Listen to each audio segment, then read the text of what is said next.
Amigos, hoje eu vou falar sobre o sistema linfático e as principais doenças que cometem o sistema linfático e a atuação do cirurgião vascular angiologista nesse quadro. O sistema linfático, de forma clara, é um sistema caracterizado por pequenos vasos e linfonodos que drenam a linfa e atuam como no sistema imunológico, no sistema de defesa do nosso organismo. Ele é importante no sistema de defesa do organismo, porque faz a proteção através dos nódulos linfáticos e drena também fluidos, tá certo? Fluido chamado linfa, através dos seus pequenos vasos. Os vasos linfáticos são vasos muito finos, com a parede quase imperceptível, muito fácil de lesar e muito fácil de inflamar, no caso das linfangites ou também erisipelas, tá bom? O sistema linfático, como eu falei, é responsável pela defesa do organismo e drenar fluidos do corpo, tá certo? Alguns fluidos, a linfa.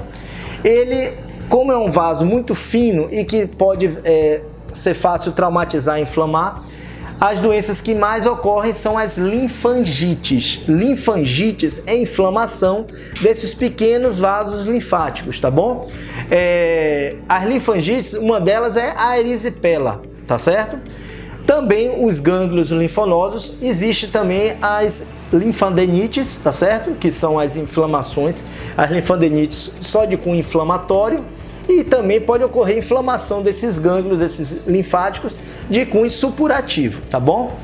Mas o importante que eu quero passar para vocês é em relação às linfangites. As linfangites são as vulgarmente chamadas de erisipela. Erisipela ou fogo selvagem, como você vê comumente as pessoas falando, é uma incidência alta, porque acontece de forma muito fácil. Como acontece? Basta uma baixa de imunidade, uma gripe, ou então uma pessoa extenuante com a perna muito suada, coça a perna, ocorre uma feridinha na perna, até uma micose entre os dedos do pé. Então, a bactéria que nós temos até em equilíbrio na nossa perna penetra por esse ferimento com a baixa de imunidade e vai ocorrer uma inflamação desses pequenos vasos, que eu estou falando de parede bem fina, chamados vasos linfáticos, e vai ocorrer uma inflamação, a erisipela ou linfangite, que é caracterizado comumente mais em membros inferiores, mas acontece nos braços também, mas é mais nos membros inferiores, de ficar a pele bastante vermelha, bastante inchada, quente, então é caracterizada por inchaço, por calor e por vermelhidão. Essa é muito comum. Acompanhada daquele carocinho que sente na virilha, que é a linfadenite ou a linfadenomegalia, que é o linfonodo fica aumentado, que muita gente chama de íngua. Então, a linfangite ou erisipela é caracterizada por uma inflamação do vaso linfático de origem bacteriana, de bactéria de um germe, que entrou por algum arranhãozinho, algum ferimentozinho no pé ou no braço e causou a inflamação desse vaso. Como esses vasos linfáticos, esses vasinhos da perna drenam para uns carocinhos que a gente chama linfonodos, ocorre aquela íngua, a famosa íngua. Essa inflamação geralmente é autolimitada. O nosso organismo, como é um sistema de defesa, tende a proteger e realmente limitar, a tratar. Mas a gente não pode somente apostar nisso. A gente tem que tratar. O tratamento é baseado, primeiro, tratar a bactéria. A gente usa um antibiótico, a gente tratar de forma de repouso, se alimentar corretamente, beber bastante líquido, tomar vitaminas, porque nosso sistema imunológico precisa ter um equilíbrio, precisa ter uma alimentação saudável, precisa ter um repouso, o corpo tem que descansar e a gente faz uma ajuda, que é o antibiótico. A gente usa também um linfocinético. O que é linfocinético? É uma medicação que melhora o esvaziamento dessa águazinha que transporta no sistema de defesa. Esse linfocinético tem vários no mercado. A gente individualiza o paciente e passa o tratamento. A gente usa também no momento de fase aguda, quando está muito vermelho, a gente usa um anti-inflamatório para ajudar a diminuir essa vermelhidão. E a gente tem que ter atenção, que o paciente que tem erisipela, que tem linfangite, aumenta o risco de trombose. Eu sempre falo isso, você tá com a inflamação, tá com a erisipela, mas a gente tem que estar sempre atento ao risco de trombose. O risco é aumentado mais de 2, 3 vezes mais o risco de trombose. Então, a gente, ao mesmo tempo que a gente está tratando, a gente está tendo que ser atento.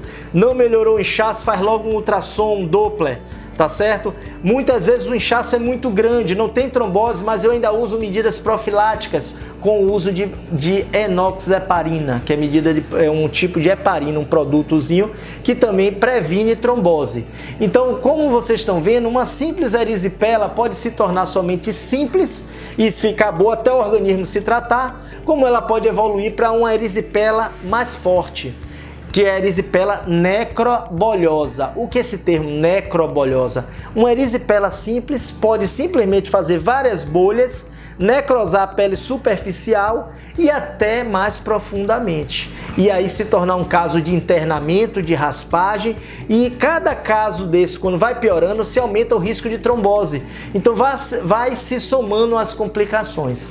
A trombose é uma complicação também da linfangite ou da erisipela.